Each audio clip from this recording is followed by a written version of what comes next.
Di antara perangkap iblis, ketika kita melihat sebuah dosa atau melakukan sebuah dosa, iblis mengatakan sama kita, tidak apa-apa kok, ada manfaatnya. Itu talbis iblis, ingat Bapak Ibu sekalian. Kita berniat nonton berita. Niatnya apa?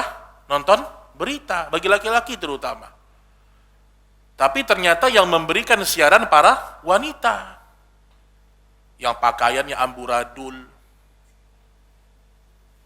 Niatnya nonton berita.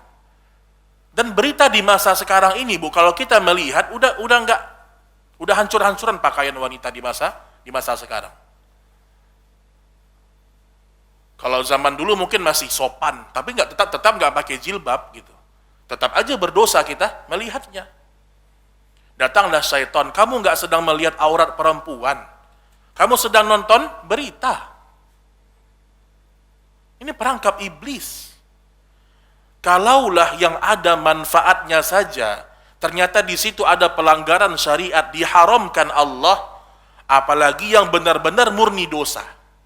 Sengaja lihat perempuan buka aurat. Dan yang namanya dosa, jemaah, kalau sudah terlalu sering dilakukan, tidak nampak dosa itu lagi, Pak. Dia orang biasa, mandang perempuan tidak berjilbab, tidak menundukkan pandangan, udah biasa. Karena sudah saking terbiasa. Orang yang terbiasa berdusta, lama-kelamaan, merasa dirinya tidak berdusta lagi. Dan yang namanya dosa seperti itu, jemaah. Orang yang sudah terbiasa makan riba, kalau ada ustadz membahas riba, sudah terbiasa makan riba, tidak berefek lagi. Nasihat nggak masuk lagi. Maka yang namanya dosa itu apa yang Allah haramkan, walaupun terkadang manusia menganggap ada manfaatnya. Ditambah kalau dia perempuan, menjaga kehormatan diri, menutup aurat dengan sempurna. Itu wajib hukumnya, Bu. Dan itu tidak ada hubungannya dengan akhlak, tidak ada hubungannya. Kalau ada perempuan, dia menutup aurat, akhlaknya buruk, dia kena di dosa akhlak yang buruk. Jilbabnya dia benar dia jilbabnya. Karena itu kewajiban yang terpisah. Ada orang akhlaknya bagus, tapi dia tidak menutup aurat, tetap dia mendapatkan pahala ketika dia berbuat baik. Tapi sepanjang dia tidak menutup aurat, dia kena di dosa yang itu. Karena datang iblis menggoda sebagian wanita, percuma Anda berjilbab, tapi mulut tidak bisa dikontrol. Gak ada kalimat percuma, tidak ada. Karena ini adalah perintah agama. Kalau kita mendapatkan seorang wanita menutup aurat sempurna, tapi akhlaknya buruk, itu dianya. Tapi syariat jilbab tetap diwajibkan bagi setiap muslimah.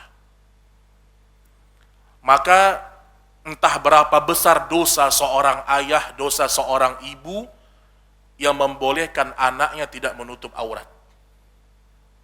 Entah berapa besar dosanya itu, Pak. Apalagi ayah ibunya mendukung.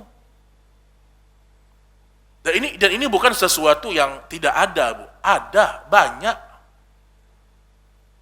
Ketika anaknya pacaran, tidak menutup aurat, dibolehkan sama orang tuanya.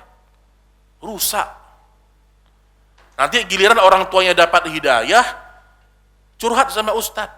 Ustadz, semenjak saya ngaji, saya nyuruh anak saya kajian, dia tidak mau. Banyak orang tua tidak adil. Dulu dia yang mengajarkan anaknya rusak dengan agama. Ketika dia dapat hidayah, dia nggak sabar untuk berjuang memberikan penjelasan kepada anaknya. Banyak orang tua begitu. Tadinya orang tuanya suka musik, suka nyanyi, suka joget-joget, dapat hidayah. Anaknya belum. Terus tiba-tiba anak disalahkan terus. Padahal anak tumbuh seperti itu karena dulu orang tua yang mendidik salah. Maka orang tua ketika melihat anaknya tidak mau mentaati Allah, salahkan diri kalian sendiri dulu. Baru salahkan anak itu kalau dia tidak mau kembali ke jalan Allah.